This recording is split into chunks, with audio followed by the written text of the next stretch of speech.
Hello all you beautiful people and welcome back to another Dark Souls video. Last time we escaped the undead asylum and came to Firelink Shrine. Tried to make some friends, but everyone here is really rude, except for this guy who let us join his cult. On this episode, we are going to explore Firelink a little bit more, see what this place has to offer, and then we're going to make our way towards the first Bell of Awakening. Last time we ended off talking to this guy, we actually No, joined I his, will. I call it a cult, but we joined his covenant. Covenants are groups in this game. There's a bunch of them. We'll talk about them as we find them. The Come one we again. joined is The the Way of White, and I'm going to be honest, it's about as useless as you can get. Essentially all it is other people that are in the Way of White covenant, which is nobody, will be more frequent to pair up on multiplayer. When we get to the part where multiplayer becomes a thing, I'll talk about it then, and then I'll be able to talk about how this covenant works. But it's pretty much the resistance of covenants. It's useless, and you're only in it because it's the first covenant you get access to. So, on that note, let's head onward and let's start looting some stuff. Come up here, we'll loot this. Roll here. I think I messed that up. Yeah, I messed that up. Here, I'll be right back. Alright, so we're back. When you come up here, let's try jumping this time. So we jump. Much better. Come down here, we have a few chests. First off, cracked red eye orbs. Those are for PvP. Again, more multiplayer stuff. We're not going to really mess with those early on. This one has a talisman, which is used for faith miracles, and a morning star, which is a pretty good item early on. We're actually going to put that on right now, because the part we're going to go through first, we're going to get this chest. Lloyd's talisman. Those are going to be useful later on. The part we're going to do, we're probably going to die. It's probably going to be the first death of the Let's Play. I'm going to try really hard to be good. But there's a bunch of items in this graveyard. We're not going to go in there, in the dungeon part of this yet, but we're going to try to make a run for all the items. So, let's just head down and get right into it. The main part of this is you just want to be really fast. Go through here. There's a giant skeleton there. Those are the ones that are really gonna mess you up early on. Get the Zweihander, one of the coolest early game weapons in this game. Binoculars, an absolute necessity. Shit. Oh, that's not good. Why did I do that? Here, wait. Go through here. No! No! Oh,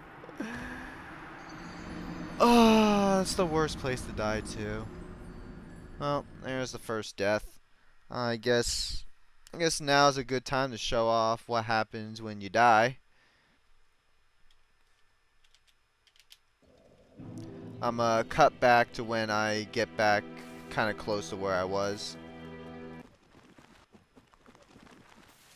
Alright, we're running back right now. As you can see, we lost our human form, so it really was a waste to to do that last episode. But you come here, you come to your bloodstain, you pick it up, you'll get a thing that says retrieval. Oh my god, they do so much damage.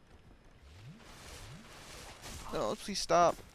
That there is the entrance to the dungeon. You probably want to avoid that, seeing as we're getting nearly one shot. Come down here, get the round shield. I don't think there's any. Nope, not over there. Oh my god, he's so big.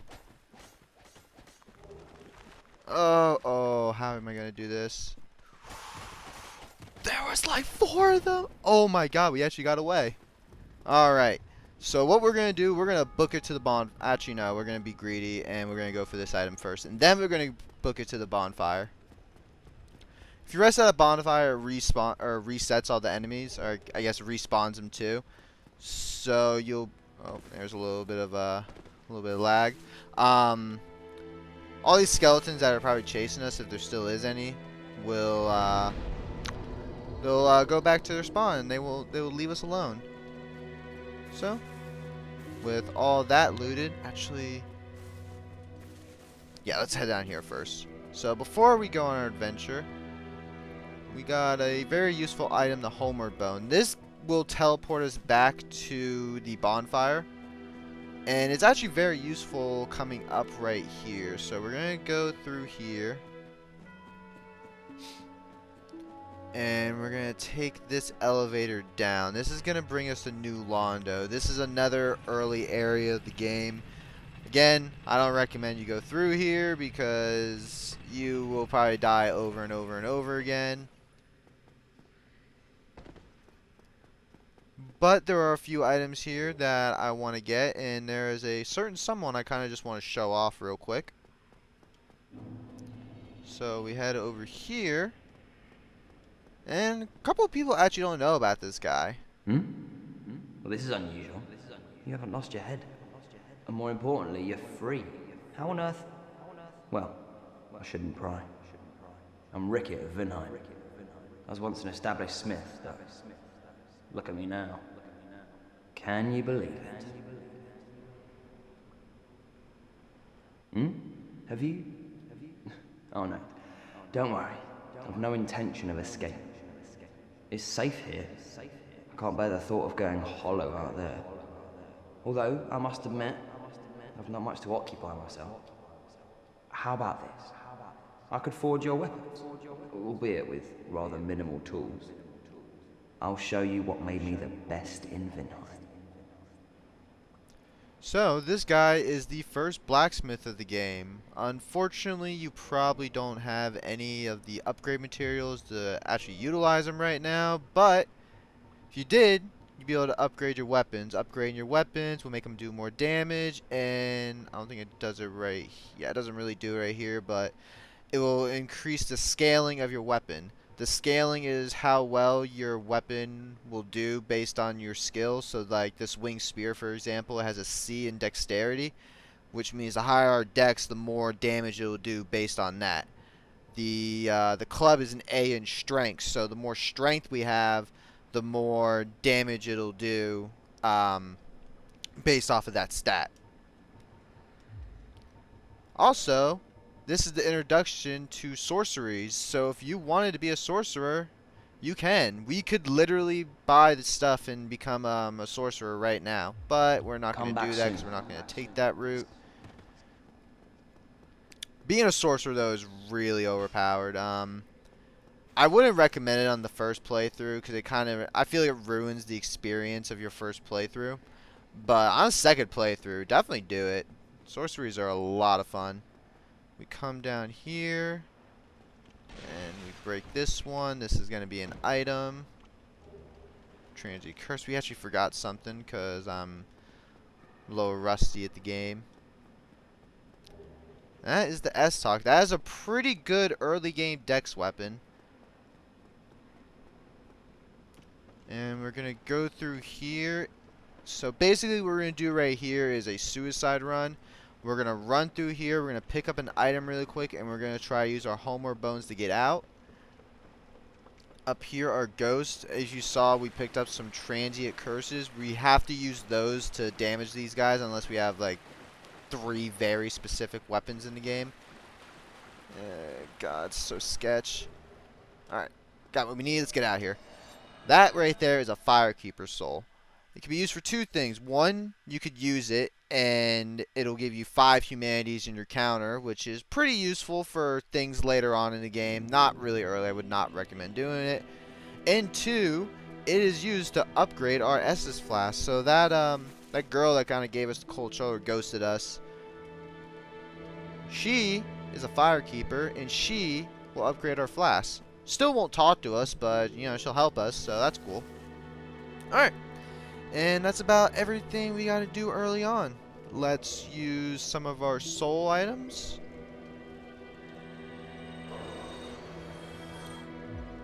And this is what I'm talking about, letting these stock up and then just using them all at once right before a bonfire, because now we can just level up a whole bunch.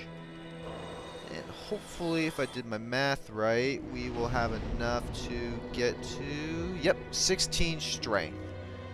So what is 16 strength going to allow us to do? It is going to allow us to wear this Y-hander.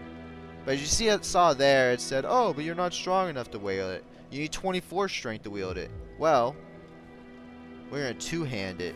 What two-handing does is it basically gives you a 1.5 multiplier on your strength. It's really cool because it allows you to wield some early game strength weapons at a lower level. If you were to get that Demon Great Hammer that I think you need like 40, I want to say 46 strength to even use it. If you two-handed it, you'd only need 31, which is pretty, I'd say that's probably about mid-game, like pretty easy to do mid-game. I wouldn't recommend just gunning one stat like that early on unless you're like a glass cannon and you're good at this game. But if you're a new guy or a new player, I would definitely recommend putting a lot of early levels into Vitality. I just kind of gunned the strength because I wanted to use this early on because I just think it's a lot of fun. I wanted to show it off before we get a couple of different weapons. And as you can see, we just plow through everyone. We just one hit everything. Feeling a whole lot stronger. We're gonna go in here, and I'm actually gonna switch to the Morning Star for this specific instance. The Zweihander doesn't do really good in close quarters, so when you come in here and you try to fight this rat, it's here. Actually, I could just show you guys real quick. It'll just bounce off the walls a bunch. Oh, that rat dropped us a humanity. What a nice fellow. Whoops. The one thing I will say I hate about PS4 controllers is that right trigger is so sensitive. But we head on here, and welcome to our first area, the Undead Burg. Go through here. Try to be cool, but it didn't work.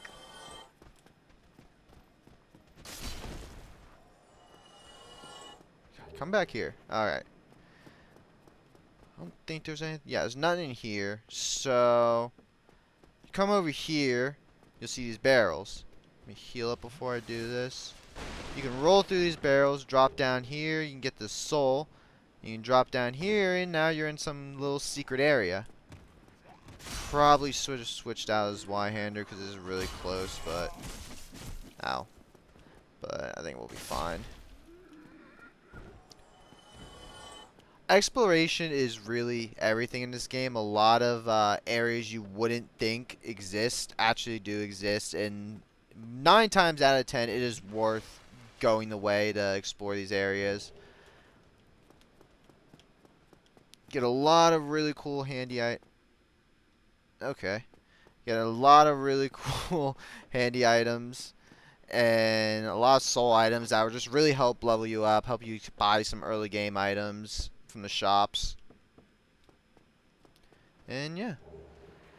That right there, you may think it's just trash and it's not used for anything, but we will actually find a use for it down the road a little bit. Not too close, but not too far in advance. So don't forget about that piece of rubbish. Head up through here. Go all the way down here. Pick up this last item. Humanity. Humanities are such good items. They're stackable healing items, and then being a human has so many advantages, and then humanities themselves, the counter will do some things later on in the game. Go through here, get this item. A lot of souls of lost undead, which is pretty handy.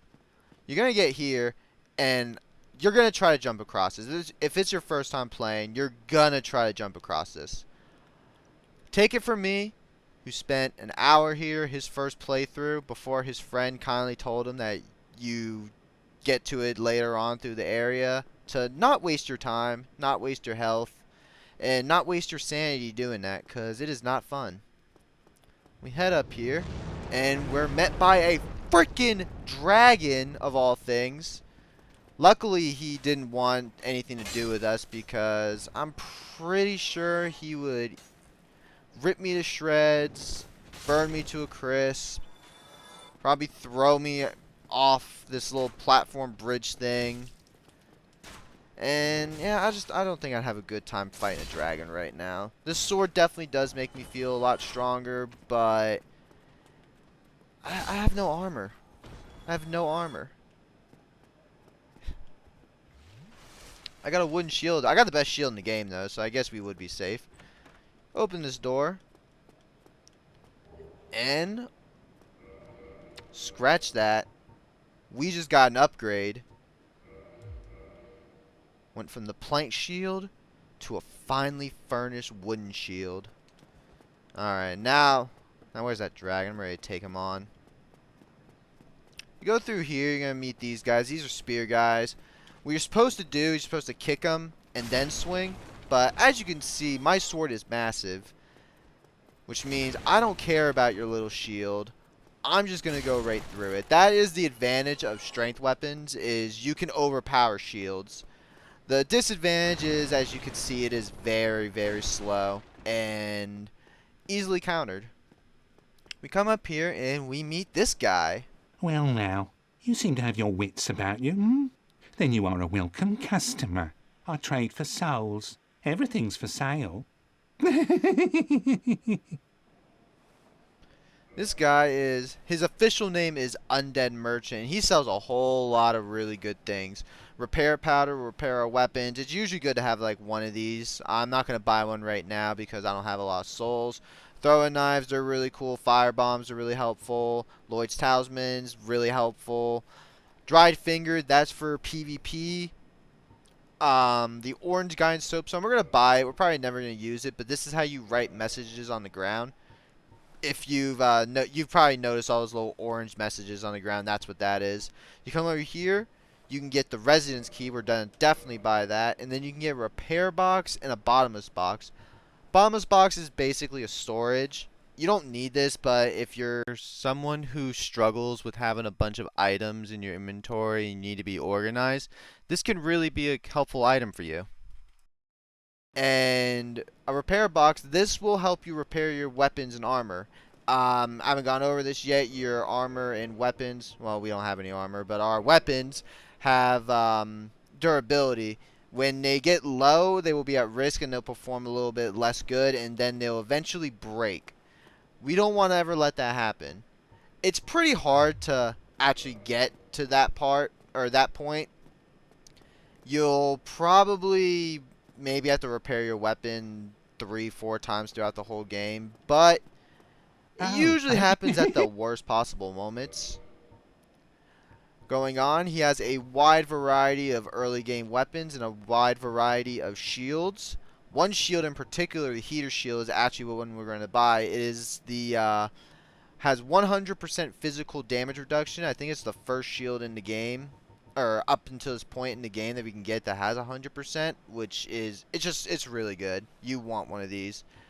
You can get some arrows for an early game bow, and you can get our first set of armor, the chain armor. This is really ugly. Please don't get this. Please don't wear this. It is so ugly. What a waste. Go and... Did he just tell me to fall off a cliff? Why is everyone in this game so rude? Alright, anyway, I am gonna pop a few of these real quick. I don't know if I'm gonna have enough to get everything I want. I don't think I am. That's gonna be unfortunate. Yeah, I don't think that's enough. Let's see. We want the heater shield for sure. We want the short bow. This is gonna be for something later on. And we want arrows, but we need more than that. So we're gonna come back to him. Even though we just got our upgraded wooden shield, we're gonna sadly retire it for the heater shield. And unfortunately, we're not even really going to be using the shield right now because we have to two-hand the Zweihander. But I don't plan on using the Zweihander too long. So once we get another weapon here soon, or maybe one that we already have, I will switch them out. But if you head through here, We have more easy enemies of the game. And yeah, this Swyhander is really annoying when you have no poise. Poise is a stat that I might actually die. I don't know. I can't die twice in one episode. On episode 2. That wouldn't be good. But yeah, this is the penalty of picking Deprived, just starting off with no armor. And even though we could go get the chain armor, I'd rather not. I'd rather be caught dead, or I'd rather be dead than caught in that. So we go here, we get that, we get the throwing knives, and then here is actually that jump I told you guys about. We make it from up here, and we can actually make it. Go over here, come back around here. We get the light crossbow. Crossbows they're eh. They're brutally eh.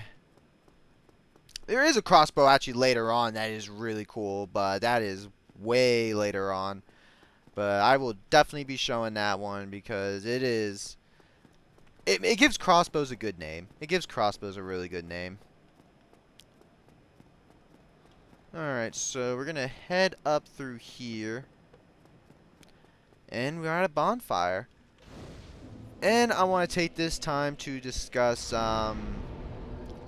farming methods in this game. So this is probably the earliest case you can do this. I wouldn't recommend sitting here and doing this method for long, but for the merchant to get the items you need is definitely a good method. So obviously once we rest at a bonfire, we respawn here. There's a bunch of enemies right here. You can get a couple hundred souls by killing all of them. So pretty much what you do is you rest at the bonfire, you'd go kill all these enemies. You come back, you rest again, repeat until you have as many souls as you want to do. You can level up doing this, you can buy everything from the merchant. I am actually going to do this a couple of times to get a couple more souls, so I can buy the rest of the things from the merchant that I wanted to buy. So I will be right back once I got the souls I need. Alright, and we're back. And it actually only took us one run, so that was cool. Oh, So I hope you... we're going to... Whoops. I hope... Alright, so we're going to go here. We're going to buy some standard arrows. We're going to buy about... Oh, well, we need more than one. Let's buy like 60... My mathing? Yeah, 63. And that'll leave us enough to buy a pair of chain leggings. Now, I told you not to buy this armor, and I still stand by that. The leggings, though, don't look that bad. Oh god, they look absolutely ugly. But we now have pants. And you may be wondering, what happens if you killed our I don't want to say friendly because he's kind of an a-hole, but what would happen if you killed our merchant? Well, you would get the orange sign soapstone. Think you get the bottomless box? You get the residence key, and then you'll get his weapon, the Uchigatana. Now, the Uchigatana is a fantastic weapon. Any Souls veteran will tell you it is one of the best weapons in the game. It's one of the most iconic weapons in the game. There's a million reasons to use it. One, it's a katana. Katanas are cool. Two, it is the best. It's probably the best early game dex weapon you can get in this game. There is another dex weapon that you can kind of get. It's a little bit of a hassle to get, but it is, I would say it's about on par with that one. We will get into that one a little bit later. It does bleed, which bleed is very overpowered. Bleed is a status effect that once built up, it just chunks a portion of their health. And did I mention it's a katana? Katanas are really cool, and you should use it at least once in your life. But on that note, we have begun our exploration towards the first Bell of Awakening. We finished exploring Firelink Shrine. We upgraded our glass of orange juice. We got a really big sword. We got some pants. And I think we did pretty good for this episode. Next episode, we're going to go on a little bit farther, see what more this place has to offer for us, and see if we can finally reach our goal. My name's Ricky, and I hope you enjoyed.